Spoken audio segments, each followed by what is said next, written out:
எல்லாருக்கும் வணக்கங்க. இந்த பதிவில் நம்ம பார்க்கக்கூடியது மகர ராசியில் பிறந்தவங்களுக்கு வரக்கூடிய ஆணி மாதத்தில் எந்த மாதிரியான பலன்களை இந்த பிரபஞ்சம் தரப்போகுதுன்றது பற்றி தானுங்க ஆதாரபூர்வமாக வேதகால முறையில் துல்லியமாக இந்த பதிவில் நம்ம பார்க்க போகிறோம். ஆணி மாதம் 1ஆம் தேதி ஞாயிற்றுக்கிழமை திருவோணம் நட்சத்திரம்னு சொல்லக்கூடிய விஷ்ணு பகவான் அவதரித்த நட்சத்திரம் முதல் பாதம் மகர ராசி மிதுன லக்னத்தில் தானுங்க இந்த மாதம் பிறக்கப்படுது. அப்படி பிறக்கப்படக்கூடிய ஆணி மாதம் மகர ராசி நண்பர்களுக்கு எப்படி இருக்க போகுது? சாதகமாக இருக்குமா அல்லது பாதகமாக இருக்குமா? எதிர்பார்ப்புகள் அப்படின்றது எல்லாருக்கும் எல்லா மாதத்துலேயும் இருக்குதானங்க செய்யுது. எல்லாருக்கும் எல்லா நேரத்துலேயுமே இந்த பிரபஞ்சம் சாதகமான பலனை கொடுத்துட்டு போகுது? அது ஒன்றும் கிடையாது. ஏதாவது ஒரு தருணத்தில் தான் சாதகமான பலன் தரும். அப்போது ஆணி மாதம் நமக்கு எப்படி இருக்கும் முழுமையாக இந்த பதிவில் நம்ம பார்க்கலாம். இந்த பதிவு முழுமையாக பார்த்துட்டு உங்களுடைய கருத்துக்கள் என்னன்றது கமெண்ட் பாக்ஸில் பதிவு பண்ணுங்கள். மகர ராசியாதிபதி சனி பகவான் மகர ராசிக்கு 3வது பாவகத்தில் தகரியஸ்தானத்தில் இருக்கார். தகரியஸ்தானத்தில் தன்னுடைய சுய நட்சத்திரம்னு சொல்லக்கூடிய உத்திரட்டாதி நட்சத்திரத்தில் தானுங்க உங்களுடைய ராசியாதிபதி இருக்கார். முதல்ல உங்களுடைய ராசியாதிபதியுடைய சுய நட்சத்திரத்தில் 3வது பாவகம்ன்றது தகரியஸ்தானம் தானுங்க. ஆனால் யாருடைய வீடுன்னு பார்த்தீங்கன்னா குரு பகவானுடைய ஆதிக்கம். அப்போது குரு பகவான் புத்திரகாரனுடைய வீட்டில் இருக்கக்கூடிய சனி பகவான் உங்களுடைய ராசிக்கு 5வது பாவகத்தை பார்க்கக்கூடிய அருமையான நேரங்க. அதுவும் ஆணி மாதம் 15ஆம் தேதி பார்த்தீங்கன்னா 5வது பாவகத்துக்கு அதிபதினு சொல்லக்கூடிய சுக்கிர பகவான் 5வது பாவகத்தில் பயிற்சி அடைவார். இப்போ 4வது பாவகத்தில் இருக்கக்கூடிய உங்களுடைய தொழில் ஸ்தானாதிபதினு சொல்லக்கூடிய சுக்கிரன், புத்திரஸ்தானாதிபதி அப்படின்னு சொல்லக்கூடிய சுக்கிரன் 15ஆம் தேதி மாறுறாரு. அப்போது சுக்கிர பகவான் இப்போ உச்சத்தில் இருக்கிறது நல்லது தானுங்க. ஏன்னா தொழில் ஸ்தானாதிபதினு சொல்லக்கூடிய சுக்கிர பகவான் சுபஸ்தானன்னு சொல்லக்கூடிய 4வது பாவகத்தில் இருந்து உச்ச நிலையிலிருந்து தன்னுடைய ஆட்சி நிலைன்னு சொல்லக்கூடிய உங்களுடைய ராசிக்கு 10வது பாவகத்தை பார்க்குறாரு சுக்கிர பகவான். இதுவும் நமக்கு சாதகமான நேரம். சனி பகவானுடைய பார்வை உங்கள் ராசிக்கு 5வது பாவகத்தில் படக்கூடியதும் உங்களுக்கு சாதகமான நேரம். அப்போது தொழில் ஸ்தானத்துலேயும் நமக்கு ஏற்றங்கள் கொடுக்க போகுது, பதவி உயர்வு தரப்போகுதுங்க இந்த மாதத்தில் இந்த பிரபஞ்சம். ஒரு சிலருக்கு வெளியூர் போன்ற ஒரு சூழ்நிலை ஏற்படும். அதாவது வெளியூர் போகணும் அல்லது வெளிநாடு போகணும் அப்படின்ற எண்ணத்தில் இருக்கிற மகர ராசியில் பிறந்தவங்களுக்கு இந்த தருணங்களில் வெளிநாடு போகிறதுக்கான சந்தர்ப்பங்கள் ஏற்படும் அல்லது இருக்கிற வேலை வாய்ப்பில் மாற்றங்கள் ஏற்படும். ஒரு சிலர் கோயம்புத்தூர் அவங்களுக்கு பூர்வீகமாக இருந்திருக்கும், சென்னையில் இருந்திருப்பாங்க, குடும்பமெல்லாம் கோயம்புத்தூரில் இருக்கும். வேலை மாற்றங்கள் வேணும் அப்படின்னு நினச்சிக்கிட்டு ரொம்ப வருஷமாக இருந்திருப்பாங்க. அப்பேற்பட்டவங்களுக்கு வரக்கூடிய ஆணி மாதத்தில் இடம் மாற்றங்கள் அப்படின்றது 100% உறுதி. அதில் மாற்று கருத்து இல்லை. ஏன்னா தொழில் ஸ்தானாதிபதின்னு சொல்லக்கூடிய சுக்கிர பகவான் உங்களுடைய ராசிக்கு 5வது பாவகத்துக்கு லாபஸ்தானத்தை பார்க்குறாரு. அதுவும் நமக்கு நிறைவு. லாபஸ்தானாதிபதின்னு சொல்லக்கூடிய செவ்வாய் உங்களுடைய ராசிக்கு 8வது பாவகத்தில் இருந்தாலும் உங்களுடைய ராசிக்கு 11வது பாவகத்தை பார்க்குறாரு. அப்போது லாபஸ்தானாதிபதின்னு சொல்லக்கூடிய செவ்வாய் லாபஸ்தானத்தை பார்க்கறது நமக்கு சிறப்பு. சுக்கிர பகவான் தொழில் ஸ்தானாதிபதி அவர் அந்த லாபஸ்தானத்தை பார்க்குறதும் சிறப்பு.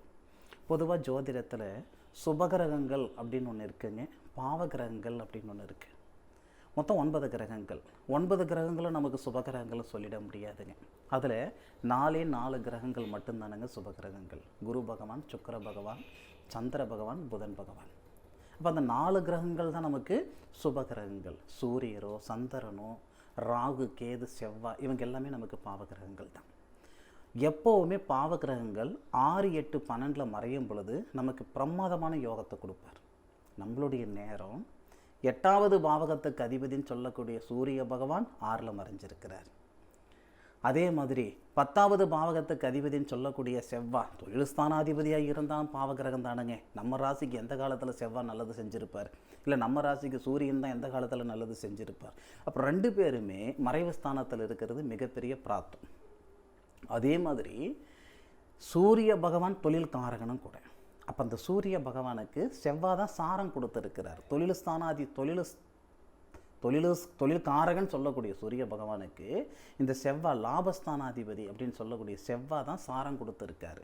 ஆனி மாதம் 1ஆம் தேதியிலிருந்து ஆனி மாதம் 8ஆம் தேதி வரை.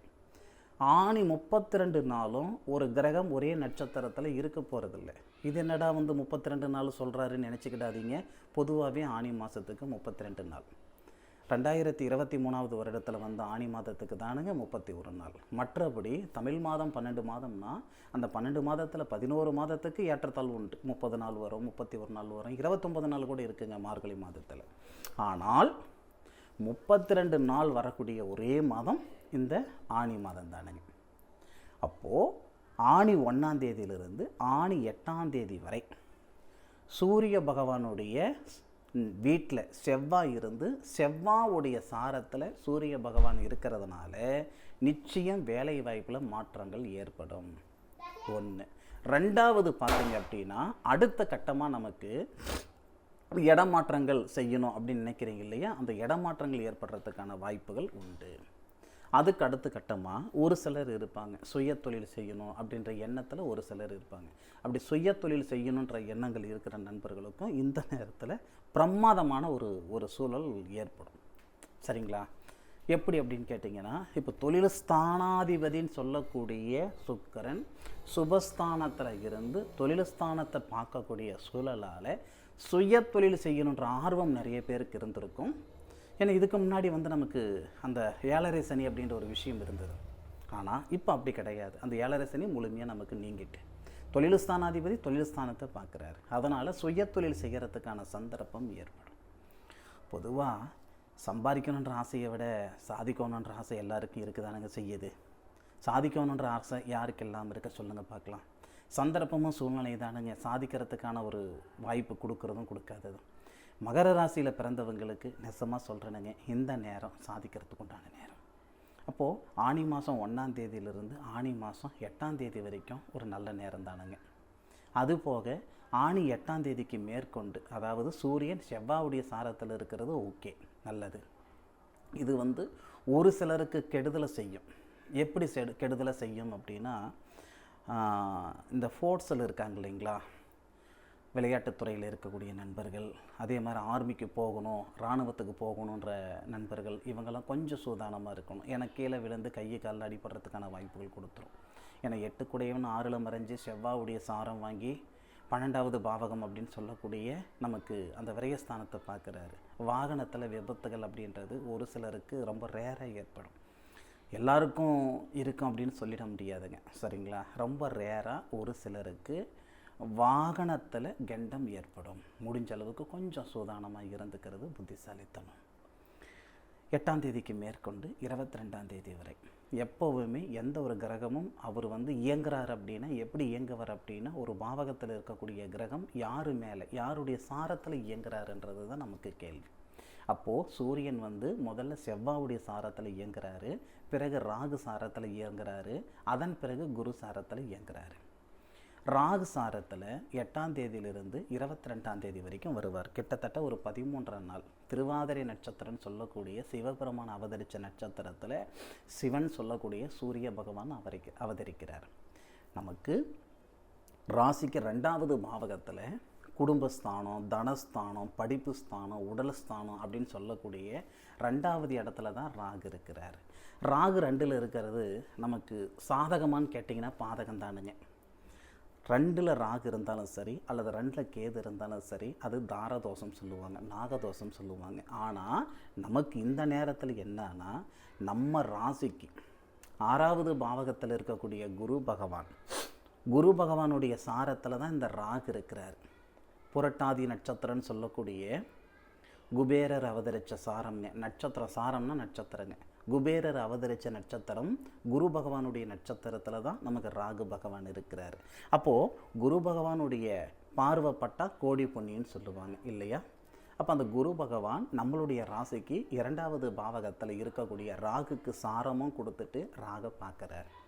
அதனால் உடல் ரீதியாக இருக்கிற சங்கடங்கள் சரியாகும். இதுக்கு முன்னுக்கு நான் என்ன சொன்னேனுங்க, அதாவது மிருகசீரிச நட்சத்திரத்தில் வரும் பொழுது ஃபோர்ட்ஸ் லைனில் இருக்கிற நண்பர்களுக்கு கொஞ்சம் சங்கடங்கள் கொடுக்குங்க, உடற்பயிற்சி கூடங்கள் வச்சிட்ருக்கிற நண்பர்களுக்காக இருக்கட்டும், இல்லை நான் இராணுவத்துறைக்கு போகணும், காவல்துறைக்கு போகணும், நான் உடம்பு நல்லா பார்த்துக்கிடணும் அப்படின்னு நினைக்கிற நண்பர் கொஞ்சம் சங்கடங்கள் கொடுக்கும். சரிங்களா? அதுவே ராகுடைய சாரத்தில் வரும் பொழுது என்ன பண்ணுவார்னா, அதே சூரிய பகவான் உடல் ரீதியாக இருக்கிற சங்கடங்கள் சரிப்படுத்துவார், பொருளாதார ரீதியாக இருக்கிற சங்கடங்கள் சரிப்படுத்துவார். ஒரு சிலர் இருப்பாங்க, கிணத்துல போட்ட கல் மாதிரி கழுத்து பிடிக்கிற அளவுக்கு கடன் பிரச்சனை இருக்குது சார், பண பிரச்சனை இருக்குது சார், மனசார சொல்கிறேன் சார், மனசு விட்டு சொல்கிறேன் சார், ஒன்றுமே பண்ண முடியல, ஏன்டா இருக்கும், எதுக்கடா இருக்கும் அப்படின்ற மனநிலையில் கூட நிறைய நேரம் நான் இருந்துக்கிட்டு இருக்கிறேன் சார் அப்படின்னா, இந்த நேரத்தில் சொல்கிறேனுங்க, நிச்சயமாக உங்களுடைய பிரச்சனைகளுக்கு ஒரு தீர்வு கிடைச்சிடும். கட்டாயம் கிடைக்கும், அதில் மாற்று கருத்து இல்லை. ஆனி மாதம் 8ஆம் தேதியிலிருந்து ஆனி மாதம் 22ஆம் தேதிக்குள்ளார சூரிய பகவான் ராகுடைய சாரத்தில் வரும் பொழுது உடல் ரீதியாக இருக்கிற சங்கடங்கள் சரியாகும், குடும்பத்துக்குள்ளே இருக்கிற கருத்து வேறுபாடுகள் சரியாகும், குடுக்கல் வாங்கல இருக்கிற பிரச்சனைகள், பொருளாதார ரீதியாக இருக்கிற சங்கடங்கள் சரியாகும், படித்த படிப்புக்குண்டான உத்தியோகம் வரத்துக்கு வாய்ப்புகள் உண்டு. இது ராகு சாரத்தில் சூரிய பகவான் வரக்கூடிய சூழல். அதே மாதிரி நான் முதல்லையே ஒரு வார்த்தை சொன்னேனுங்க, மகர ராசியில் பிறந்தவங்களுக்கு புத்திர ஸ்தானாதிபதின்னு சொல்லக்கூடிய சுக்கிர பகவான் 15ஆம் தேதியிலிருந்து உங்களுடைய ராசிக்கு புத்திரஸ்தானத்துக்கு வராருங்க அப்படின்ட்டு. அந்த நேரத்தில் இந்த சூரிய பகவான் என்ன பண்ணுறாருன்னு, 8 கிரகம் இல்லைங்களா சூரியன், அந்த சூரியன் 22ஆம் தேதியிலிருந்து 32ஆம் தேதி வரைக்கும் குரு பகவானுடைய சாரன்னு சொல்லக்கூடிய புனர்பூசம் நட்சத்திரம், ஸ்ரீராமர் அவதரித்த சாரங்க இது, ஸ்ரீராமர் பிறந்த நட்சத்திரம்னு சொல்லுவாங்க. சரிங்களா? அதுக்கு ஆதாரங்கள் இருக்கா சார், ஒவ்வொரு சாமி இந்த நட்சத்திரத்தில் பிறந்திருக்காங்க அப்படின்னு நீங்கள் சொல்கிறீங்களே சார், நீங்கள் பார்த்தீங்களா சார் அப்படின்னு கேட்குறவங்களாம் இருக்க தானே செய்கிறாங்க. எல்லாமே ஜோதிடம், அதாவது புத்தகத்தில் இருக்கக்கூடிய ஒரு அமைப்பு தானுங்க, நூல்கள் எழுதப்பட்ட ஒரு விஷயம் தானுங்க, இல்லையா?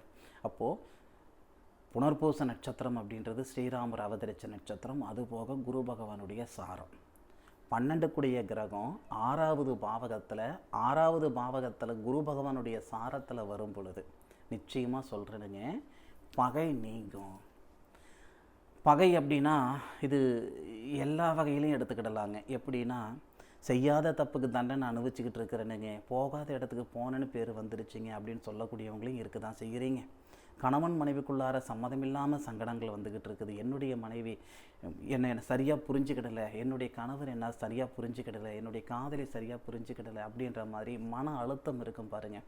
மனசனுக்கு மிகப்பெரிய கொடுமையானது என்னன்னா மன அழுத்தம். 10 லட்சம் ரூபாய் 10 கோடி ரூபாய் கடன் இருந்தாலும் கட்டிக்கிடலான்ற எண்ணம் இருக்குமே தவிர, இந்த மன அழுத்தத்துக்குள்ளே போயிட்டாங்க அப்படின்னா 500 ரூபாய் கடன் இருந்தாலும் அவங்களால கட்டிக்கிட முடியாது. அப்போது அந்த மன அழுத்தம் முழுமையாக சரிப்படுத்துறதுக்கான நேர காலங்கள் எப்போன்னு கேட்டிங்கன்னா, 6வது பாவகத்தில் இருக்கக்கூடிய சூரிய பகவான் 8 கிரகம் 6வது பாவகத்தில் ருணரோக சத்ருஸ்தானத்தில் குரு பகவானோட சேர்ந்து குரு பகவானுடைய சாரம் வாங்குவார். 12 இல்லை குரு. அப்போ விரயஸ்தானாதிபதி சாரம் வாங்கி 6வது பாவகத்துக்கு போயிட்டு 12வது பாவகன் சொல்லக்கூடிய இடங்களை பார்ப்பார்.